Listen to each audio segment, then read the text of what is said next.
नमस्कार दोस्तों, मैं Aman Kumar rainbow coaching centre में आपका स्वागत है। तो आज हम विलोपन विधि से दो चर वाला रैखिक समीकरण को हल करने का तरीका बताएंगे और आप लोग वीडियो में लास्ट तक बने रहिएगा और ध्यान से देखिएगा, ठीक है। चलिए आते हैं, कोई समीकरण लेते हैं और आप लोग ध्यान से देखेंगे। मान लीजिए दे दिया समीकरण x + y बराबर दे दिया 5, ठीक। तो ये जो समीकरण दिया रहता है इसको मानते हैं समीकरण 1। और एक दे दिया 2x + 3y बराबर 4, इतना दिया है। तो यहाँ पर ध्यान देंगे कि हमको इसको किस विधि से हल करना है, तो विलोपन विधि से। कौन से विधि से? विलोपन। तो विलोपन विधि से हल करने का सबसे आसान तरीका यही है कि जो चर वाला चर दिया रहेगा उसके गुणांक को देखते हैं, ठीक है। चर के गुणांकों को बराबर किया जाता है। हाँ, ये जरूरी नहीं है कि जितना चर दिया है उस सभी का, लेकिन कम से कम एक चर का गुणांक के बराबर किया जाता है। कहने का मतलब ये हुआ कि जैसे गुणांक क्या होता है आप लोग को पता होना चाहिए। जैसे मान लीजिए दे दिया 3x 4x², 6x³। तो यहाँ पर ध्यान देंगे कि मान लीजिए x, तो कहेंगे x का गुणांक कितना है, तो x का गुणांक कितना है। तो गुणांक वो संख्या वो होता है जो चर के आगे वाला जो संख्या रहता है वही उसका क्या होता है, गुणांक होता है। कहने का मतलब है कि अगर यहाँ पर बात करेंगे कि x² का गुणांक कितना है, तो x² का गुणांक कितना है 4, और यहाँ पर x³ का गुणांक कितना है, समझ में आ रहा है। चलिए ठीक है। तो यहाँ पर बताइए x, हम क्या बताएं कि विलोपन विधि में हम लोग ये ध्यान रखते हैं कि सबसे पहले करते क्या है कि चर के गुणांक को बराबर किया जाता है। कम से कम एक चर के गुणांक को बराबर करेंगे। तो यहाँ पर देखिए कितना चर दिया है, x y, दो चर है ना, तो दोनों में से किसी का भी बराबर करेंगे। कहने का मेरा मतलब है यहाँ पर x है और यहाँ पर क्या है 2x है, यहाँ पर y है, यहाँ पर क्या है 3y है। तो या तो x वाला को बराबर करेंगे या नहीं तो y वाला को बराबर करेंगे। विलोपन विधि में बिना बराबर किए हम लोग मान ज्ञात नहीं कर सकते हैं, ठीक। आप लोग ध्यान से देखिएगा। तो समीकरण 1 जो दिया है, समीकरण 1 में ध्यान देंगे कि यहाँ पर x दिया है, यहाँ पर 2x दिया है। तो इसको 2x बनाने के लिए बताइए कितना से गुणा करेंगे। यहाँ पर कितना x है और यहाँ पर कितना है 2x है। तो इसको बराबर करना है हमें, तो इसमें कितना से गुणा करेंगे, तो गुणा करेंगे हम लोग कितना से 2 से। तो 2 से जब गुणा करेंगे, कम से हमें और संख्या से भी मतलब नहीं रखना है, और भी जो भी दिया है उससे हमके मतलब नहीं रखना है। जो हम मान रहे हैं उस पर ध्यान देंगे, ठीक है। तो यहाँ पर देखेंगे हम लोग कि x है, यहाँ पर x वाला पक्ष को बराबर कर रहे हैं, यहाँ पर क्या है 2x है। y वाला भी बराबर कर सकते हैं, ये जरूरी नहीं है कि x वाला को ही बराबर करेंगे, ठीक है। हम लेकर चल रहे हैं x से। तो यहाँ पर ध्यान देंगे कि यहाँ x है, यहाँ पर क्या है 2x है। तो इधर कितना में इससे गुणा करेंगे कि 2x के बराबर हो जाएगा, तो 2 से। तो लिखेंगे यहाँ पर समीकरण 1 में दोनों तरफ, ठीक है। ये जरूरी ये नहीं है कि केवल द्वितीय में करेंगे, क्योंकि करेंगे जब इधर भी 2 से गुणा और इधर भी 2 से गुणा, ठीक है। समीकरण 1 में दोनों तरफ 2 से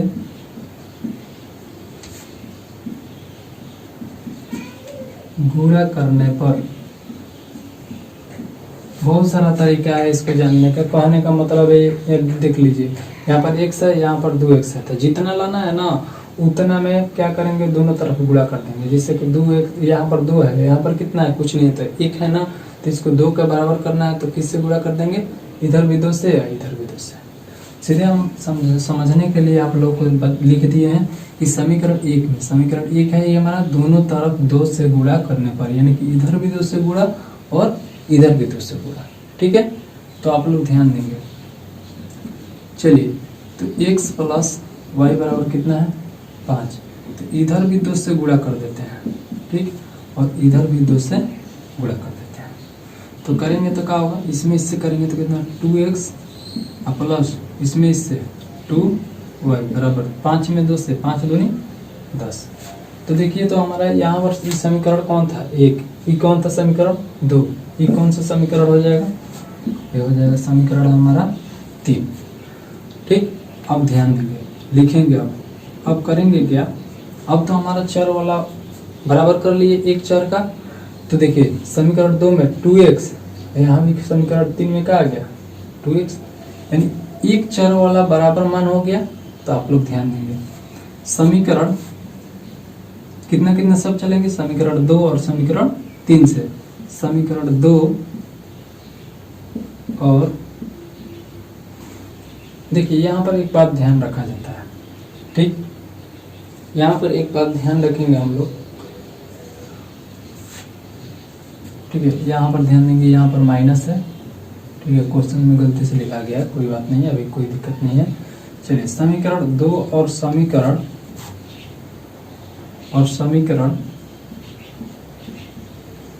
3 को यहाँ पर ध्यान देंगे। ऐसा या तो 2 विधि होता है, या तो जोड़ेंगे या नहीं तो घटाएंगे। ठीक है, इसके मैंने दोनों पक्ष बराबर करने के बाद, पक्ष जब बराबर कर लेंगे हम लोग, उसके बाद करते क्या है कि यहाँ पर ये ध्यान रखा जाता है कि समीकरण जैसे 2 दिया रहेगा, दोनों तो बराबर हो गया, पक्ष x वाला बराबर हो गया, भले y वाला हुआ है चाहे नहीं, लेकिन x वाला तो बराबर हुआ है ना। तो यहाँ पर ध्यान देंगे कि जब x वाला बराबर हो गया, तो यहाँ पर अपने दिमाग में ये रखा जाता है कि देखेंगे कि क्या करेंगे तो कटेगा, जिस पक्ष को हम बराबर किए हैं क्या करेंगे तो कटेगा। कहने का मतलब या तो जोड़ के करेंगे या नहीं तो घटा कर देखेंगे, और अपने मन में। ठीक है, तो यहाँ पर बताइए 2x है प्लस में है, यहाँ पर 2x क्या है प्लस में है। तो अगर दोनों को हम लोग जोड़ेंगे तो ये कट जाएगा, कटेगा कि नहीं, नहीं कटेगा, क्योंकि जोड़ेंगे तो 2x और 2x कितना हो जाएगा 4x हो जाएगा। तो क्या करेंगे, इसमें इस समीकरण को इस समीकरण में से क्या करेंगे घटाएंगे। तो समीकरण 2 और समीकरण 3, समीकरण 2 को समीकरण 2 और समीकरण ऐसे भी कुछ भी लिख सकते हैं, समीकरण 2 और समीकरण 3 को घटाने पर, क्या करने पर, घटाने पर। तो यहाँ पर देखिए समीकरण 2 कौन है 2x माइनस 3y बराबर कितना है 4। तो इस समीकरण कौन है, समीकरण 2 है। और ये कौन है, समीकरण 2x प्लस 2y बराबर 10। ये समीकरण कौन है 3। तो चलिए इसको क्या करना है, घटाना है ना, तो घटाएंगे।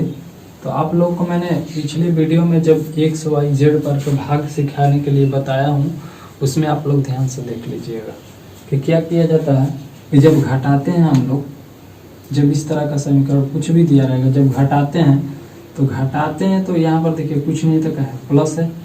जब घटाव किया जाता है तो चिन्ह क्या आता है, बदलता है। तो यहाँ पर प्लस है तो यहाँ पर क्या होगा माइनस, यहाँ पर प्लस है तो यहाँ पर क्या होगा माइनस, और यहाँ पर प्लस है तो यहाँ पर क्या होगा माइनस। और ये वाला चिन्ह का काम खत्म हो जाता है, अभी चिन्ह को नहीं माना जाता है। तो बताइए 2x और माइनस 2x ये तो कट जाएगा।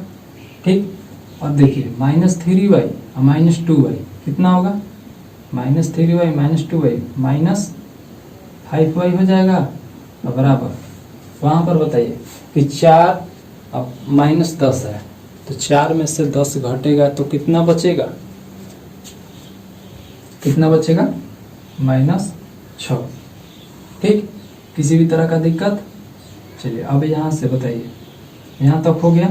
अब बताइए y बराबर कितना हो जाएगा माइनस 6 और बाटा में माइनस 5, यानी y बराबर यहाँ से माइनस माइनस कट जाएगा तो कितना हो जाएगा 6 बाटा में 5 हो जाएगा। इतना तक क्लियर हो गया होगा, इतना तक दिक्कत नहीं होना चाहिए। ठीक, अब चलिए आगे की ओर बढ़ते हैं। जब y का मान हमारा आ गया, y बराबर कितना आ गया 6/5, तो अब करेंगे क्या, जब इतना आ गया तो कोई भी समीकरण आप लोगों को दिखाई दे रहा है, समीकरण 1 है, समीकरण 2 है, समीकरण 3, जैसे कि प्रतिस्थापन विधि जब बताए थे कि किसी एक का मान जब निकल जा रहा था तो उसमें हमें क्या कर रहे थे कि किसी भी में कोई भी समीकरण में मान रखकर या तो x का मान निकलता था जब, या नहीं तो y का मान निकलता था तब। तो इसमें y का जब मान निकल गया तो समीकरण 1, 2, 3 किसी में भी मान रख के हम लोग x का मान निकाल सकते हैं। तो चलिए समीकरण लिखेंगे, समीकरण 1 में y बराबर 6/5 रखने पर, y बराबर 6/5 रखने पर, तो समीकरण 1 कौन है, x प्लस वाई बराबर कितना दिया है 5, y बराबर कितना दे दिया है ना, आया ना, y बराबर 6/5, तो y के स्थान पर कितना रखेंगे 6/5, x है तो x प्लस y के स्थान पर कितना, अब 6/5 बराबर 5, इधर से जाएगा तो x बराबर कितना हो जाएगा, इधर से जाएगा जब 5 माइनस 6/5, तो x बराबर कितना हो जाएगा, इसको 5 बचे 25 माइनस 6/5, तो x बराबर कितना हो जाएगा, 25 में से 6 घटेगा तो कितना बचेगा 19/5। ठीक, किसी भी तरह का दिक्कत यानी अतः आप लोग देख सकते हैं, अतः x बराबर 19/5 और y बराबर 6/5, यही हमारा क्या हो गया, आंसर हो गया। तो जैसे प्रतिस्थापन विधि में हम बताए थे कि आप लोग बनाने के बाद चेक कर सकते हैं। ठीक है, आप लोग ध्यान देंगे कि यहाँ तक क्लियर हो गया होगा। ठीक है, चलिए तो ये इसके बाद में हम लोग क्या कर सकते हैं कि इसके बाद में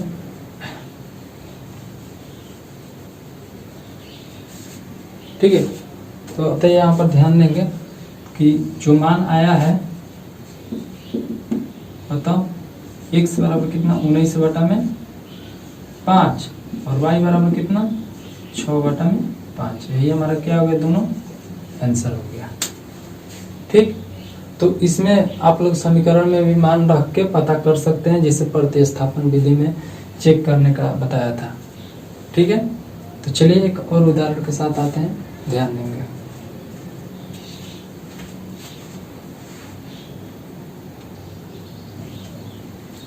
चलिए एक और उदाहरण लेकर चलते हैं। यहाँ पर दिया x प्लस वाई बराबर कितना दिया है 14, और यहाँ पर x माइनस वाई बराबर कितना दिया है 4। तो इसको समीकरण 1 मान लेते हैं और इसको समीकरण 2। ठीक, तो हम क्या बताए थे, सबसे पहले ये देखते हैं, या तो x वाला को बराबर करेंगे नहीं तो y वाला के गुणांक को। तो देखिए, तो यहाँ पर x है, x का गुणांक क्या है 1, यहाँ पर x है, x का गुणांक कितना है 1, तो दोनों तो बराबर है, अब बराबर करने की जरूरत है नहीं। यहाँ पर भी y का गुणांक कितना है 1 और y के गुणांक यहाँ पर कितना है -1, तो या तो x वाला को लेकर चल सकते हैं यहाँ से, नहीं तो y वाला को। अब यहाँ पर हम लोग का निर्भर करता है कि हम लोग किस पक्ष को कटाना चाहते हैं। ठीक है, या तो x वाला को कटाएंगे नहीं तो y वाला को। तो चलिए आते हैं समीकरण को लेकर। समीकरण 1 और समीकरण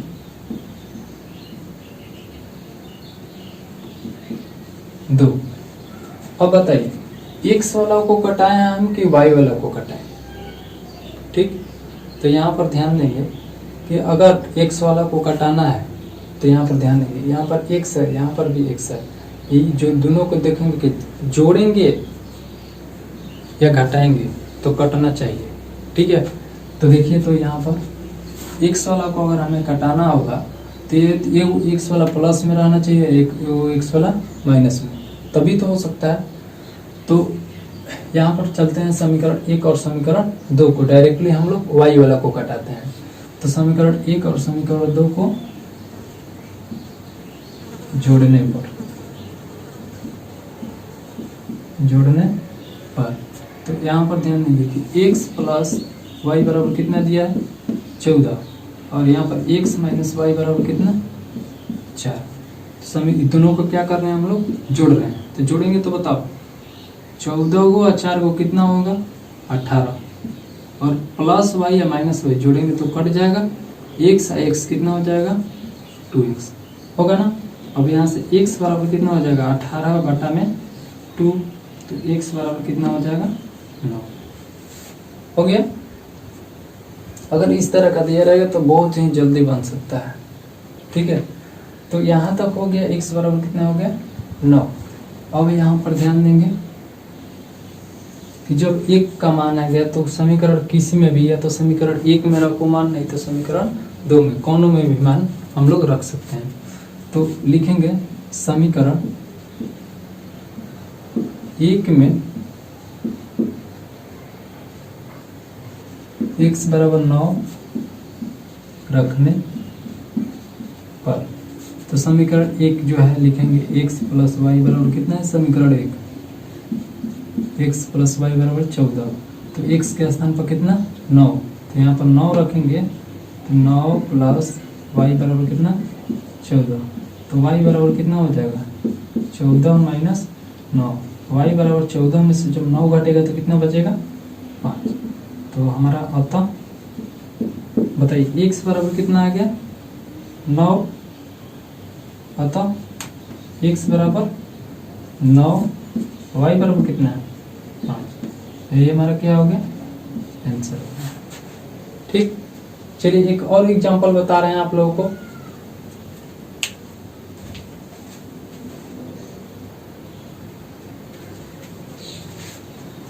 चलिए यहाँ पर मान लीजिए दे दिए 2 समीकरण दे दिया। ठीक, 2x प्लस 3y बराबर 13 और 4x प्लस 5y बराबर 23 इतना दिया है।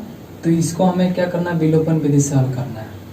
ठीक, अब यहाँ पर ध्यान देंगे कि अब करेंगे क्या, या तो x वाला पक्ष को बराबर करेंगे नहीं तो y वाला को करेंगे। तो जब हमको x वाला मान लीजिए हमको x वाला को बराबर करके लेकर चलना है तो यहाँ पर x में कितना है समीकरण 1 में x का गुणांक कितना है 2 है, यहाँ पर कितना है 4 है। तो बताइए इसको 4 के बराबर करने के लिए इसमें इधर भी और इधर भी दोनों तरफ कितना से गुणा करेंगे कि इसके बराबर हो जाएगा इसका गुणांक। तो देखिए 2x है और यहाँ पर कितना है 4x है।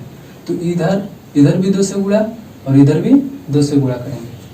ठीक है, तो समीकरण है ना इसको x वाला को बराबर करने के लिए बोले हैं। ठीक है, जब x के लिए बराबर करेंगे तो 2x है यहाँ पर कितना है 4x है। तो 2x को 4x के बराबर करने के लिए इधर से कितना में इसमें गुणा करेंगे 2 से करेंगे तभी तो होगा।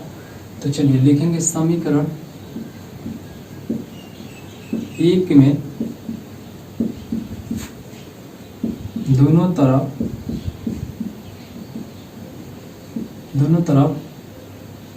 2 से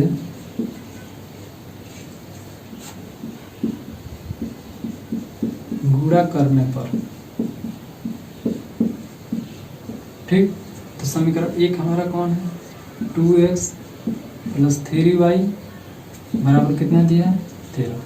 तो इधर भी कितना से गुणा 2 से गुणा और इधर भी 2 से गुणा करेंगे तो बताइए 2 में इतना से 2 दूनी 4x प्लस 2 3 6y बराबर 13 दूनी 26 इतना हो गया। तो बताइए एक था समीकरण, यहाँ का समीकरण 2 था, तो ये कौन सा समीकरण हो गया समीकरण 3। ठीक, चलिए अब कौन कौन समीकरण से जो बराबर होगा उस समीकरण से चलेंगे। तो समीकरण 2 और समीकरण 3 से चलेंगे। अब बताइए समीकरण 2 और 3 से चलेंगे तो यहाँ पर क्या करेंगे, यहाँ पर 4x है, यहाँ पर भी 4x है, दोनों प्लस में है कि माइनस में है, तो दोनों तो प्लस में है। तो यहाँ पर हम इसके बाद में बता रहे हैं बार बार कि ये तो जोड़ेंगे नहीं तो घटाएंगे। तो हमको जो चर बराबर किए हैं, ठीक है, जो चर बराबर किए हैं यहाँ पर ध्यान देंगे कि जो चर बराबर किए हैं उसको क्या करना है, हमें उसको करेंगे क्या कि कटाना है। तो घटाने के लिए क्या कर सकते हैं, 4x है, 4x में से अगर 4x घटाएंगे तब तो कटेगा, तो इसीलिए समीकरण 2 और समीकरण 3 को क्या करने पर, घटाने पर। समीकरण 2 और समीकरण 3 को घटाने पर, तो समीकरण 2 कौन है, 4x प्लस 5y बराबर 23। और यहाँ पर क्या दिया है, 4x प्लस 6y बराबर 26। तो इसको क्या करना है, घटाना है, ये नहीं करना है। तो घटाने पर, तो घटाते हैं तो क्या होता है, चिन्ह बदलता है कि नहीं, तो यहाँ पर प्लस है, यहाँ पर क्या होगा माइनस, यहाँ पर प्लस है, यहाँ पर क्या होगा माइनस, यहाँ पर प्लस है, यहाँ पर क्या होगा माइनस। तो इधर चिन्ह खत्म, इसका वैल्यू कुछ नहीं लिया जाएगा। तो यहाँ पर बताइए 23 माइनस 26, 23 में से 26 घटेगा तो कितना बचेगा, -3 बचेगा ना, बराबर है तो बराबर। 5y में से 6y घटेगा तो कितना बचेगा, -y बचेगा, और 4x और -4x कट गया। तो बताइए y माइनस वाई बराबर कितना बच गया, -3। तो y बराबर कितना आ जाएगा हमारा 3, y का मान कितना आ गया 3। तो कोई भी समीकरण में हम लोग रख सकते हैं मान। इसके बाद में समीकरण 1 में या समीकरण 2 में भी रख सकते हैं, या समीकरण 3 में भी रख सकते हैं। समीकरण 1 में y बराबर 3 रखने पर, तो समीकरण 1 कौन है, 2x प्लस 3y बराबर 13। कितना दिया है, तो बताइए y के स्थान पर कितना रखेंगे 3, तो 2x प्लस 3 गुणे 3 बराबर कितना हो जाएगा 13। ठीक, अब इसको करेंगे 2x प्लस 3 में 3 से 3 के 9 बराबर 13। इसको इधर जाएगा तो 2x बराबर इधर जाएगा तो 13 माइनस कितना हो जाएगा 9। तो 2x बराबर 9 में से 13 जाएगा कितना बचेगा 5 बचेगा, सॉरी 4 बच गया। तो अब बताइए यहाँ से x बराबर कितना हो जाएगा 4 बाटा में 2, तो x बराबर कितना हो जाएगा 2। अतः यहाँ पर आप लोग ध्यान देंगे, अतः x बराबर कितना आ गया 2, और y बराबर कितना आया, x बराबर 2 आ गया, ठीक, और y बराबर कितना आया 3। यही हमारा क्या हो गया आंसर। इसको चेक भी कर सकते हैं हम लोग, आप लोग ध्यान से देख लीजिएगा, चेक करके बता देगा। ठीक है, ध्यान दीजिए। यहाँ समीकरण 1 पर ही रखते हैं, 2x प्लस 3y बराबर कितना दिया है 13। ठीक, अब x का मान रखेंगे, x का मान कितना है 2, तो यहाँ पर 2 गुणे x के स्थान पर 2 रखेंगे, फिर प्लस 3 गुणे y के स्थान पर कितना 3 बराबर इधर कितना है 13। 2 दूनी 4 प्लस 3 के 9 बराबर 13। 9 और 4 कितना होता है, 9 और 4 कितना होता है 13 बराबर इधर भी 13। देखिए तो दोनों तरफ बराबर आ गया, यानी हमारा आंसर क्या है सही है। ठीक है, तो अगर वीडियो अच्छा लगा हो तो आप लोग वीडियो को शेयर करें। ठीक है, ज़्यादा से ज़्यादा जितना हो सके अपने दोस्तों के पास शेयर करें, और चैनल को सब्सक्राइब करें अगर आप लोगों को अच्छा लगे तो। ठीक है, और जितना हो सके आप लोगों का हमारा हेल्प चाहिए, क्योंकि आप ही लोग के सहयोग से हम कुछ कर पाएंगे। ठीक है, तो दोस्तों आप लोग इस बात पर ध्यान देंगे और ज़्यादा से ज़्यादा वीडियो को शेयर करेंगे, और चैनल अगर अभी तक सब्सक्राइब नहीं किए होंगे तो कृपया करके चैनल को सब्सक्राइब कर दीजिएगा। और मिलते हैं नेक्स्ट वीडियो के साथ, तब तक के लिए बने रहिए हमारे साथ। नमस्कार।